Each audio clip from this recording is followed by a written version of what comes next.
punya ini. Kan usaha kan punya usaha nih Pak Ustadz nih. Insya Allah. Dulu usahanya pakai pinjaman bank nggak sih Pak Ustadz? Aduh nih mohon maaf nih Pak Ustadz.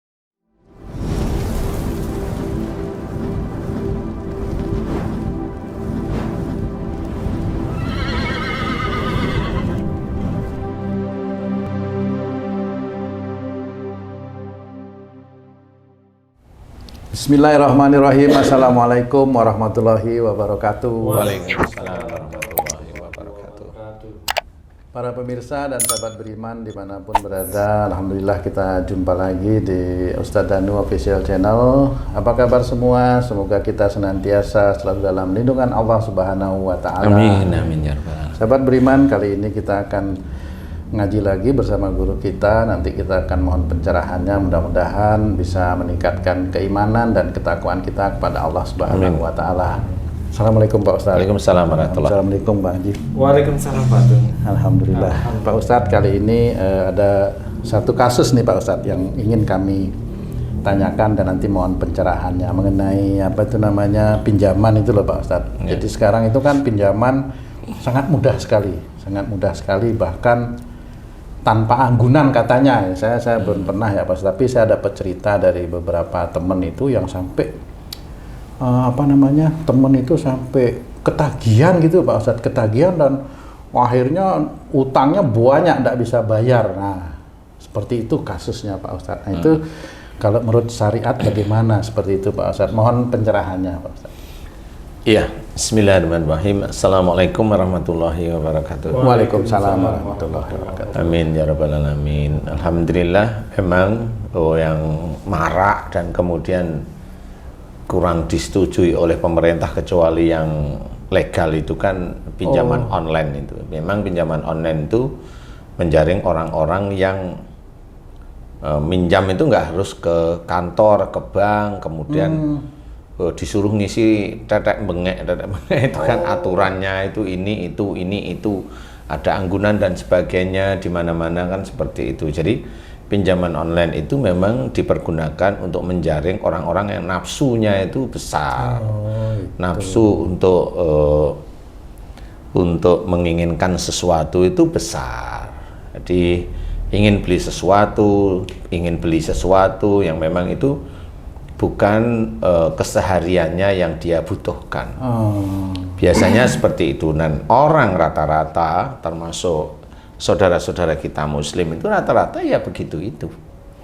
Rata-rata nafsunya itu untuk menginginkan duit itu besar sekali, sehingga pinjaman online inilah salah satu cara menurut dia yang bisa membantu mendapatkan uang dan membantu dia dikejar-kejar nanti. Karena caranya mudah itu barangkali Pak. Iya, caranya mudah dan sebagainya. Nggak ada anggunan gitu. Iya, barangkali ya. Nah, disitulah sebenarnya yang harus kita pahami bahwa pinjaman online ataupun sebenarnya kredit di bank itu ya istilahnya kalau memang itu yang bukan syariah ya banyak ribanya lah, ya banyak ribanya. Jadi yang meminjam, yang beri pinjaman, apalagi yang lebih keras lagi, termasuk yang bekerja di bank itu ya haram semua uangnya gitu. Nah itu ya memang harus difikirkan. Jadi intinya adalah bagaimana kita sebagai manusia, mana yang harus kita butuhkan. Umpamanya kita sebagai imam bekerja maksimum lah, tapi kurang. Manusia itu selalu berpikir kurang. Ada saya punya istri, anak saya 3, anak saya 2, anak saya 4. Lah yang nyuruh kamu itu punya anak 4 itu siapa? Nah, itu.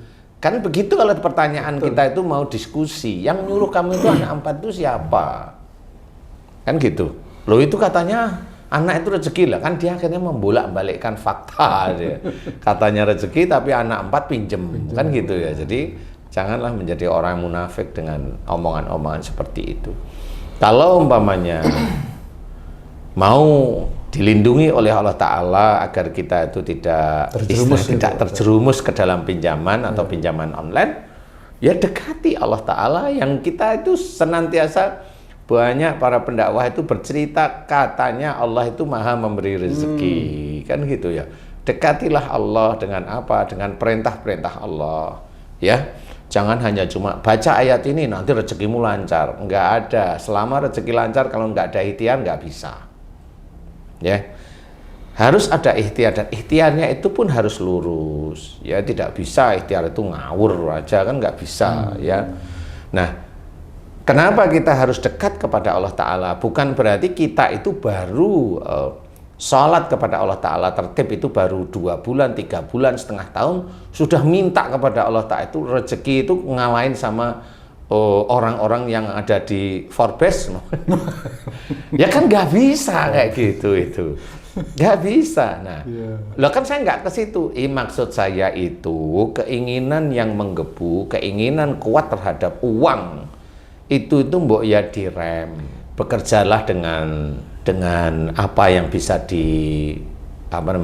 punya ilmunya, kemudian bekerja dengan normal sesuai dengan kemampuannya. Kemudian yang ditingkatkan itu bukan, ya boleh meningkatkan waktu, umpamanya paruh waktu malam itu dia bekerja sambilan, boleh sebenarnya. Ya. Tetapi yang penting itu ada yang ditingkatkan itu adalah ibadahnya, amal-amal solehnya, ketaatannya pada Allah. Kan Allah kan selalu mengajarkan kepada kita, dan Rasul pun mengajarkan kepada kita, kita hidup di dunia itu yang kita cari harusnya akhirat. Tetapi kebanyakan kita-kita yang muslim ini malah diajari oleh orang-orangnya, mursyid-mursyidnya, hidup itu untuk dunia. Contoh, diajari untuk dunia. Kamu kalau ingin kaya baca ini, ya itu dunia apa akhirat? Kelihatannya sih bacanya itu akhirat. Enggak, itu malah ngajari kelihatannya itu akhirat tapi tujuannya dunia. Kebalik seperti itu. Nah, itu salah satu yang tidak disukai oleh Allah Ta'ala. Jadi kelihatannya kamu sholat tertib, kalau ditanyain kenapa kamu sholat itu sampai nggak bisa kerja biar rezekinya besar gitu lah. Sholat kok cari rezeki? Nggak bisa. Sholat itu ketaatan kita kepada Allah Ta'ala, menjalankan perintah-perintah. Kalau yang berhubungan dengan rezeki itu memang diceritakan oleh Allah Ta'ala, wa fis sama'i rizqukum wa ma tu'adun. Di langit ada jalan rezekimu dan apa yang dijanjikan Allah kepadamu. Salah satunya lewat apa nih mendapatkan rezeki? Salah satunya adalah innahum kanu qabla dzalika musyinin. Ini ayat ini jelas, sesungguhnya mereka di dunia selalu berbuat kebaikan. Nah, cobalah berbuat baik menurut syariat. Berbuat baik itu dipahami kepada siapa? Kalau kita sehari-hari ini, kita kan sehari-hari ada teman kerja, ada keluarga di rumah, kan gitu nih. Nah, mana berbuat baik? Ada kita itu sholat kepada Allah Ta'ala. Belajar yang benar, sholat yang benar, lurus seperti itu, khusyuk dan sebagainya. Berbuat baik kepada orang tua, istri, suami, anak, teman-teman, saudara. Lakukan aja perintah Allah itu. Kemudian kalau ada waktu luang, zikrullah nggak usah yang aneh-aneh. Istighfar boleh terus-terusan. Kemudian bertasbih boleh terus-terusan. Itu yang dianjurkan oleh Allah Ta'ala itu seperti itu. Nggak usah yang aneh-aneh. Nah, yang aneh-aneh ini yang otaknya kebelet, pengen punya uang besar, akhirnya nafsu itu tidak terbendung. Dia pinjem di sini gampang, dia pinjem. Nanti pinjem di pinjaman online yang lain, pinjem. Istrinya sih seneng-seneng aja dia begitu. Lah kalau udah dikejar-kejar sama debt kolektornya mau gimana? Kan gitu. Jadi nggak bisa kita itu memuaskan nafsu, itu tidak boleh di dalam agama kita. Tapi nafsu itu harus dikendalikan.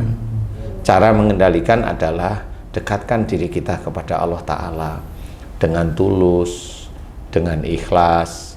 Kemudian ada yang harus kita kuatkan. Kalau kita sudah niat berazam, ya sudah, tawakal kepada Allah Ta'ala. Sehingga mudah-mudahan Allah itu melihat, oh ini orang ini bekerja, oh ini kerjaannya sekian, dia dapat uang per bulan, tapi dia kok kerjaannya, dia niatnya baik, dia nggak ngeluh, dia nggak ini, terus dilihat istrinya juga baik, selalu mencoba untuk menyenangkan suami. Nah, Allah nanti suatu ketika orang yang seperti itu ditemukan dengan orang lain yang bisa menolong dia di titik rezekinya. Dia kenal dengan orang, ngobrol, Kemudian entah dia itu menolong, entah dia membantu, orang itu senang, kemudian tanya, kamu kerja di mana? Kalau ada orang sudah mulai berani, dia itu bertanya, kamu kerja di mana? Orang itu biasanya punya pekerjaan yang jelas lebih bagus. Biasanya seperti itu. Nah, kalau sudah begitu ya ngobrol biasa. Bisa nggak kamu ini? Ya nanti saya usahakan ya Pak, dengan baik. Bisa saya minta nomor HP-nya, kasih, nggak ada masalah. Kemudian dia mencoba bekerja di paruh waktu, dia bagi waktu. Nah, di titik itu dia 1 bulan, 2 bulan, dia merasa nyaman. Tempat yang lain dia pamit baik-baik menuju ke arah yang berikutnya dengan gaji yang menurut dia sudah lumayan cukup. Itu kan cara Allah memberikan rezeki kan seperti itu. Bukan tiba-tiba baca ayat 1000 dinar umpamanya. Kemudian di amplopnya ada uang. Oh, itu sihir. Itu sihir itu. Bukan Allah ridho, itu sihir, itu yang masukin siluman, itu jin. Nah, itu nggak pernah dibahas seperti itu. Tapi orang Muslim seneng yang seperti itu. Seneng yang seperti itu. Nah, itulah yang harus kita pikirkan. Jangan sampai kita itu lari ke arah yang musyrik seperti itu, walaupun dia kelihatannya ayat Quran yang dia baca. Tapi ayat Quran dibaca kok ada uang segebok di sini, bohong itu. Nggak ada, Allah itu ngasih itu dengan uang segitu dengan orang yang macam dia, gitu. Nggak mungkin. Kalau saya nggak mungkin. Itu pasti jin. Dan jin itu ditunggangi oleh Dajjal. Karena dengan seperti itu dia yakini ilmunya itu. Nah, ilmu inilah menjadi kemusyrikan. Itu yang disukai oleh para Dajjal itu yang seperti itu. Nah, kita jangan sampai seperti itu. Belajar mengekang nafsu, dekatkan diri kita pada Allah. Nanti Allah yang mengatur rezeki. Kita itu yakin kalau Allah itu maha mengatur rezeki, tetapi kita itu malah menyuruh Allah itu selalu memberi rezeki kepada kita lah. Kan lucu itu. Nah, inilah lucunya kita sebagai seorang Muslim. Saya bilang orang Muslim, ya. Nah, janganlah kita tertipu dengan pinjol-pinjol seperti itu. Rumah ngontrak, pinjol aja setiap saatnya. Ya janganlah, mending kayak Haji C. Alhamdulillah rumahnya kan nggak ngontrak. Alhamdulillah. Taman mertua indah. Seperti itu. TMI. Wallahu a'lam ya. Nah, ini ada keluhan orang tua nih. Mencoba diskusi sama saya. Dia udah dipusingkan dengan anaknya yang terlibat pinjol. Jadi begini, anaknya ini minjam online itu 2 juta dengan per bulan tuh 300.000. 300.000. Setahun. 2 juta. 12 bulan. Karena 300.000 sebulan ini anaknya tertarik, ini merasa bisa gitu. Akhirnya dalam perjalanannya 3 bulan nggak bayar karena nggak ada uang. Ya kan? 900.000. Anak ini mencoba cari solusi pinjam pinjol lain. 2 juta lagi. Gali lubang, tutup lubang itu. Apa gali lubang, gali lubang. Untuk yang 900.000 ini. Tapi berikutnya harus bayar juga. Jadi ada 2 pinjol yang harus dia tanggung per bulannya. Begitu juga kejadian sama. Akhirnya dia tutupin lagi dengan pinjol lagi yang 5 jutaan. Terus sampai orang tuanya bilang sampai totalnya itu 80 juta. Astagfirullah. Dengan setiap bulannya itu ada 10 pinjol. Gimana itu ya? Nah, orang tuanya ini diskusi sama saya, ini sebenarnya anak saya ini kesurupan pinjol atau apa gitu. Ada nggak hubungan antara Guna-guna. Guna pinjol. pinjol ini memakai Penglaris. biar nasabahnya itu banyak, atau ada kesalahan orang tua terhadap ini? Itu hubungannya gimana tuh, Ustaz? Jadi kenapa orang yang sejak awal sebelum menikah, setelah menikah, mau punya anak, setelah punya anak lahir, itu selalu dekat kepada Allah Ta'ala, itu disitulah belajarnya. Jadi Allah itu tidak akan memberikan seperti langsung jadi, kayak Nabi Musa ngelemparin tongkat jadi ular. Bukan seperti itu. Allah sudah memperhitungkan sebelumnya, ya. Nah, sama untuk menjadi orang, untuk menjadi si anak itu rajin pinjol, rajin mengorder pinjol, itu dulu ya bagaimana dia di dalam kandungan, bagaimana orang tuanya. Saya tidak menyalahkan orang tua. Bagaimana orang tuanya dulu dalam mencari rezeki, ngotot enggak? Lihat rezeki itu ngeces enggak liurnya itu. Itu awalnya begitu. Nah, kalau sejak itu sudah mulai ngeces, kemudian dia itu terprovokasi dengan saya harus kaya, saya harus begini, saya harus begini. Padahal itu tidak diserahkan sama Allah Ta'ala, nggak tawakal. Di dalam bekerja itu nafsu terus untuk mempunyai uang, ya, bukan untuk bekerjanya, malah untuk mempunyai uang. Nah, disitulah pada saat dia itu istrinya hamil, dia kan punya genetik pada waktu itu ingin punya uang banyak. Genetik itu dimasukkan oleh Allah Ta'ala. Wujudnya apa? Macam-macam. Bisa memang DNA asli karena sudah, tapi ingat ya, Allah itu menciptakan jin dan manusia. Jadi Allah itu pirantinya juga ada jin, ada juga malaikat.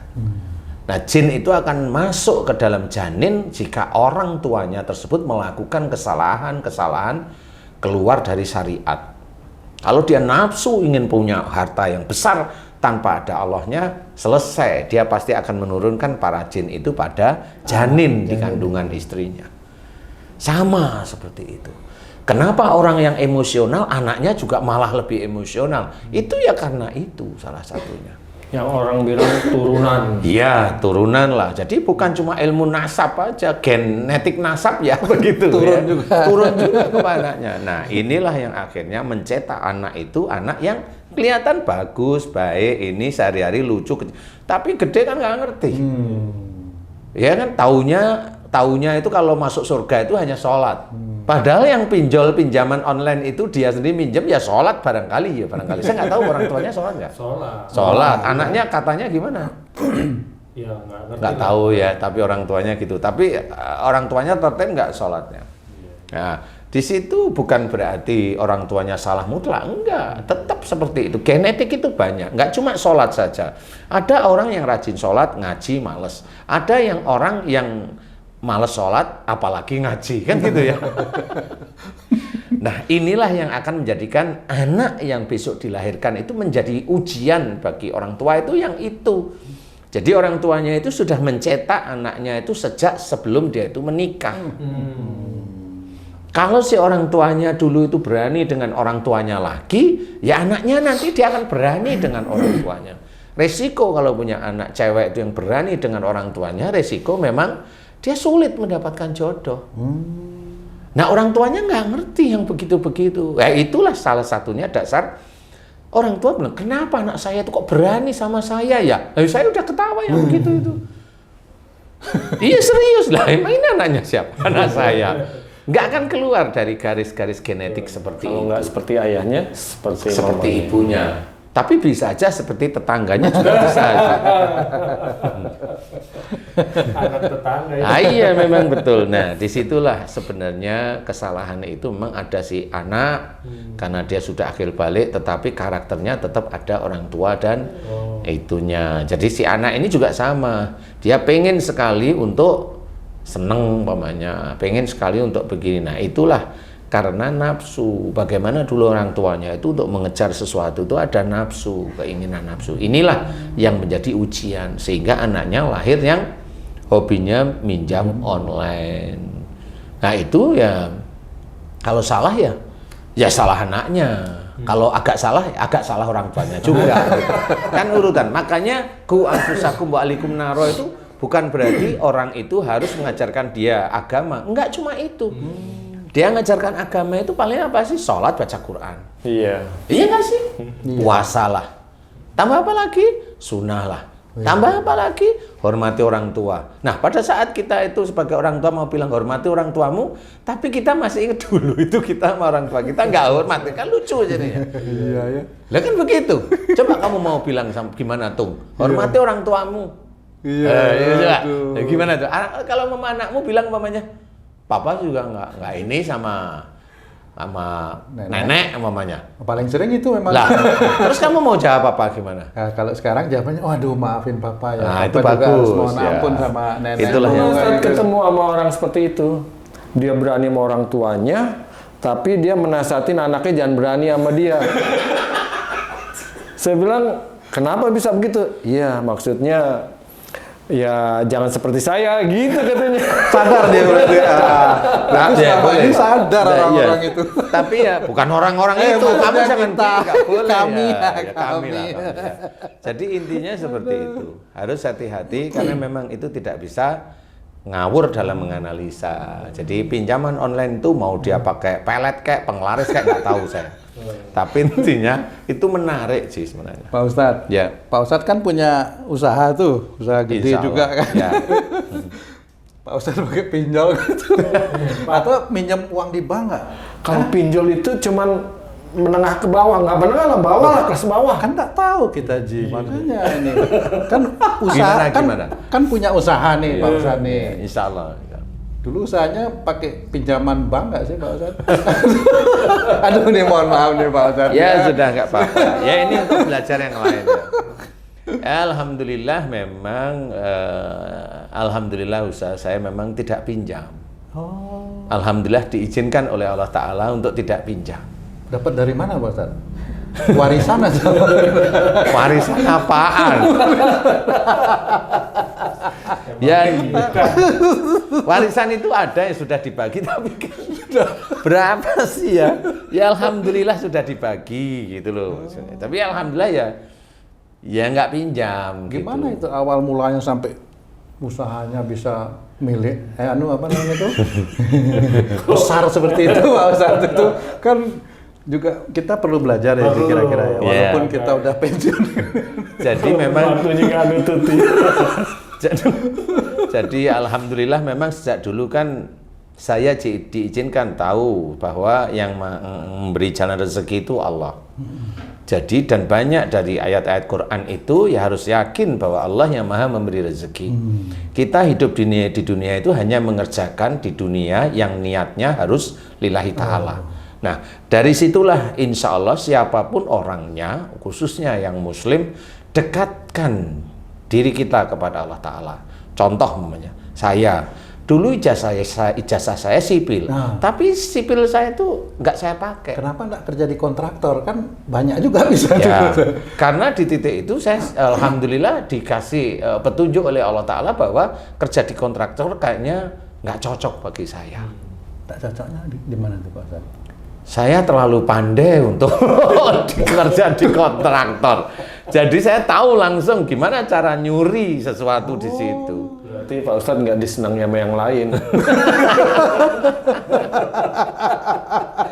Saya disuruh nyuri dulu, tapi saya nggak mau. Saya serahin aja sama yang lain. Saya nggak mau seperti itu. Akhirnya saya keluar. Nah, disitulah mulai saya berpikir, oh berarti dulu pada waktu saya kuliah kan nggak tahu kalau kerja di seperti itu nggak taunya memang banyak lahan yang menjadikan kita tergiur untuk ngambil. Itu kan nafsu juga itu. Ya, karena kemudahan itu sebenarnya Pak Ustadz ya. Karena bukan kemudahan sih Apa itu namanya ya? karena gigih dan tahu itu di depan kita gitu. Jadi iya gigih aja, gigih gini gitu ya. Nah di situ saya nggak bisa, akhirnya saya harus keluar. Nah, saya tetap berdoa mohon diberi jalan agar diberi kemudahan untuk mendapatkan rezeki. Terus seperti itu. Nafsu apa yang Pak Ustadz kekang waktu itu Pak Ustadz? Nafsu apa Pak Ustadz? Ya, yang jelas itu untuk beribadah pada Allah Ta'ala harus, kemudian kalau mamanya sudah diberi kepandaian oleh Allah Ta'ala, jangan keminter. Itu juga tetap tidak boleh. Keminter, sok tahu, Merasa pandai. banyak ngomong, kayak itu enggak, biasa aja. Diledek sama orang lain senyum. Ledeknya nggak selesai, bertasbih, seperti itu. Sehingga alhamdulillah sampai sekarang ya belum pernah pinjam, walaupun pekerjaan itu sangat besar bagi orang biasa. Padahal dulu kan kerjanya dagang durian, maaf ya Pak Ustadz. Iya, Sampai jualan lukisan. Iya, maaf ya, Pak Ustadz. saya jualan lukisan, jalan kaki, jualin lukisan. Ya memang nggak bisa laku. Apa untungnya itu Pak Ustadz rajin menabung supaya rajin menabung pangkal kaya kan kira-kira gitu. Nah ini kan gitu. Iya, iya. Kan kira-kira. Iya, memang dulu saya jualan duren. Ya memang pernah jualan duren. Ya untungnya berapa sih jualan duren? kan gitu ya. Tapi nggak apa-apa, maksud saya untungnya berapa itu bukan berarti saya melecehkan, enggak ya. Kalau kita hanya berpikir untung berapa, memang ya untungnya nggak terlalu lah. Tapi cukup lah untuk Tetap pada waktu menghargai itu. berapapun Ya, gitu Pak Ustadz. tetap cukup untuk waktu itu hidup sehari-hari itu cukup ya. Cuma ya memang harus apa namanya, harus belajar dekat sama Allah Ta'ala, karena dengan pakai bacaan apa enggak, kemudian ikhtiar. Karena kalau umpamanya saya sekarang ditanyain umpamanya Ustadz dakwah ya, kalau dakwah minta bayar enggak? Kalau saya dakwah di masjid kayak di apa namanya, di taklim kayak, oh enggak, saya enggak pernah minta, enggak pernah minta, karena itu dakwah. Kenapa saya nggak pernah minta? Karena memang saya disuruh oleh Allah Ta'ala. Qul la as'alukum alaihi ajron. Katakan bahwa kamu tidak minta bayar terhadap apa yang kamu berikan. Itu tentang Quran. Makanya saya nggak mau. Berarti pendakwah seperti Pak Ustadz juga harus bekerja mencari Harus. Karena yang kita ambil adalah ayat yang lain. Fa'idha qutiyatis sholatu fantasiru fil ard wabtagu min fadlillah. Jadi walaupun kita berdakwah, kita itu harus kerja. Jadi bertebaran itu bukan dakwahnya yang kemana-mana, bukan itu Pak Ustadz. Lah ini kan beda, untuk mencari rizki Allah, untuk mencari fadilah Allah. Ini sebenarnya harus difikirkan. Jadi kalau memang teman-teman dakwah ya harus kerja. Dan uang hasil itu bukan untuk kita, banyak yang membantu. Ayo kita bantu. Walaupun tidak semuanya, belum, tapi kita bantu terus lah. Setiap saat itu bantu.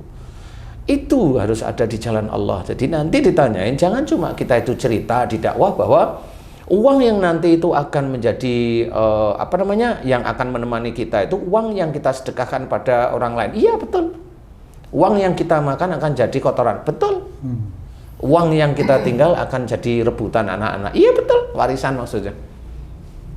Apa yang mau kita cari sekarang? Nah disitulah sebenarnya harus dekat kepada Allah Ta'ala. Jadi benar-benar serius, belajar, niat, mudah-mudahan besok itu kalau ini jangan sampai pinjam ya Allah, doa. Kemudian dikekang. Kalau biasanya nanti ujiannya begitu. Ada kita itu belum diizinkan punya rezeki banyak, teman kita itu langsung deng naik.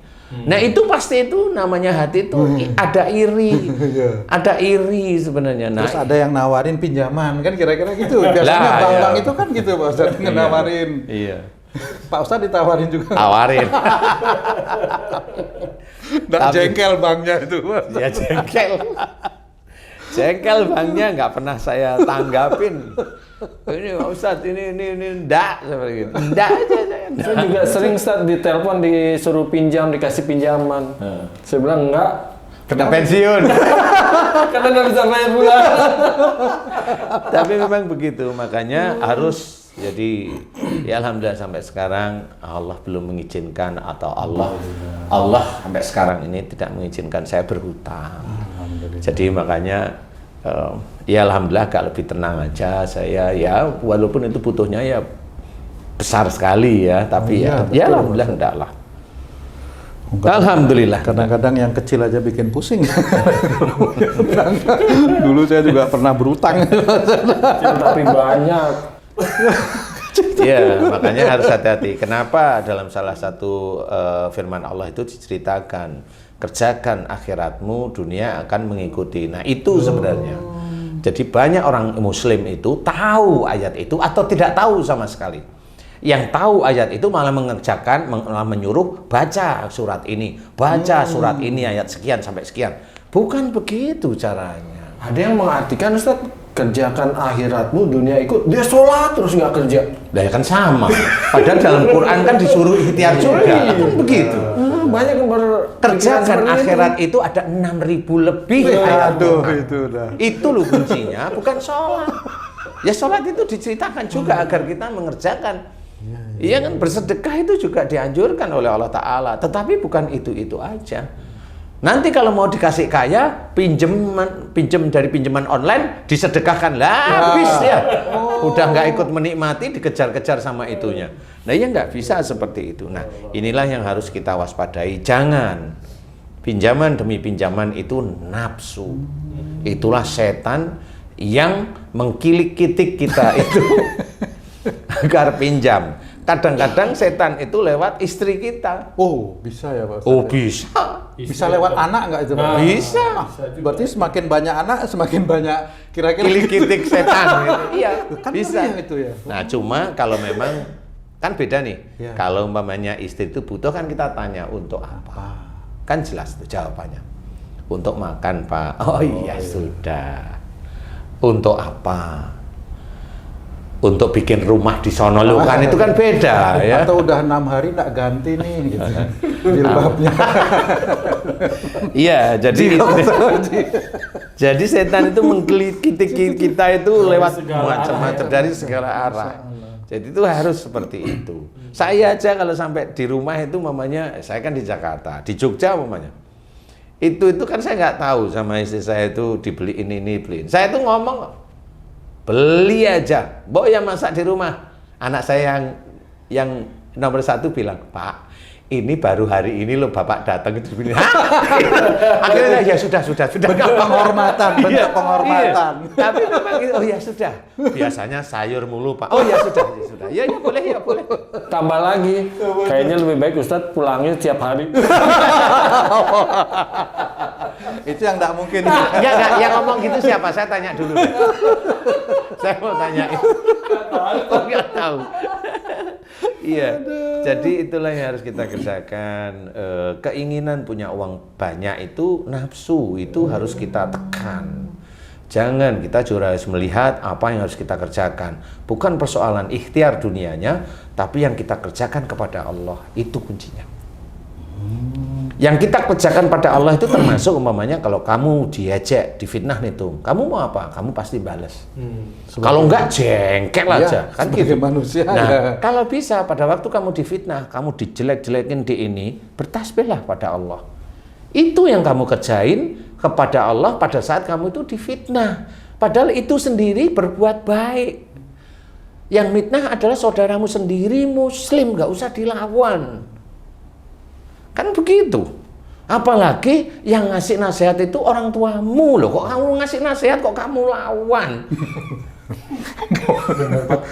Hah? Bener. Aduh, mohon maaf deh. Inilah yang harus kita ketahui. Jadi pertanyaanmu Tung tadi Iya, Pak. baik istilahnya. Maaf ya Pak Ustadz. Enggak apa-apa. Ya istilahnya kalau sampai Nggak sekarang nyangka aja. kamu tanya pekerjaan saya apa ya saya belum mau cerita. Apa, Tapi Pak? ya nggak perlu saya jawab dulu. Ya besok aja. Nanti 2 tahun lagi udah bahaya Pak. 2 tahun lagi. Iya kan? Bisa loh. Jadi intinya harus belajar beneran, jangan sampai kita itu terprovokasi dengan pinjaman online karena nafsu kita itu seperti itu. Kalau memang istri kita itu butuhnya hanya untuk main-main, tekan istri kita karena kita sebagai imam, kasih yang sewajarnya, anak juga kasih sewajarnya. Istri dan anak harus tahu kita itu di mana posisinya. Kalau memang posisi kita itu tidak terlalu hebat ya jangan minta yang aneh-aneh kan gitu. Itu yang jarang sekali. Ya suami boleh mau menyenangkan istri boleh, tapi ya lihat dompetnya itu sampai di mana dia bisa menyenangkan istri. Bukan berarti seorang suami menumpuk harta untuk bukan belum tentu dikatakan dia menumpuk harta. Dia bisa hartanya itu memang nanti untuk dipergunakan sesuatu yang berguna di akhirat. Nggak boleh kita itu mencibir orang yang bukan menumpuk harta, orang yang menabung untuk sesuatu yang kita tidak tahu. Bisa aja orang yang suuzon itu yang kelihatan dia itu sama berpeci sama kita, ini malah yang salah dia. Karena dia hanya iri dengan saudaranya yang memang dikasih derajat oleh Allah Ta'ala, kelebihan, dan dia iri. Seperti itu. Jangan seperti itu, jangan iri. Janganlah, belajarlah. Walaupun itu susah, ya itu susah, tapi harus belajar. Kesulitan jalanin aja, serahkan sama Allah Ta'ala. Kalau memang jadi orang baik, pengen jadi orang baik, lurus aja. Kalau ingin menjadi orang takwa, tetap lurus aja. Nanti ujian itu ada di depan kita. Jalanin dan selesaikan ujian itu. Selesaikan ujian itu. Jangan menghindar. Selesaikan ujian itu. Wah, ini kayaknya nggak enak. Telen nggak enak itu. Karena tidak enak itu pada waktu kamu sudah tahu tidak enak, saya bilang telan, berarti kamu harus menerima takdir Allah yang kurang baik menurut kamu. Padahal itulah takdir yang memang diciptakan oleh Allah Ta'ala. Mau nggak kamu itu menerima yang tidak enak pada saat itu? Kalau kamu mau menerima yang tidak enak dan ikhlas sekali menerima tidak enak, dan ikhlas 2 kali menerima tidak enak, ikhlas 3 kali, 10 kali tetap menerima yang tidak enak itu dengan ikhlas tanpa menggerutu pada Allah Ta'ala, pasti Allah insya Allah Allah akan memberikan jalan untuk mendapatkan rezeki. Insya Allah seperti itu, insya Allah. Wallahu a'lam. Baik, Pak Ustadz, terima kasih banyak atas pencerahannya kali ini. Terima kasih Bang Ji. Sama-sama Pak. Alhamdulillah ya. Alhamdulillah. Sahabat beriman dimanapun berada, demikianlah tadi pencerahan dari guru kita Pak Ustadz Danu. Banyak sekali yang perlu juga kita pelajari dan kita praktekkan dalam kehidupan ini, terutama untuk mengendalikan nafsu. Seperti itu Pak Ustadz ya. Insya Allah. Mudah-mudahan ini banyak manfaat untuk bisa meningkatkan keimanan dan ketakwaan kita kepada Allah Subhanahu wa Ta'ala. Terima kasih atas perhatiannya. Wassalamualaikum warahmatullahi wabarakatuh. Waalaikumsalam warahmatullahi wabarakatuh. Alhamdulillah. Alhamdulillah.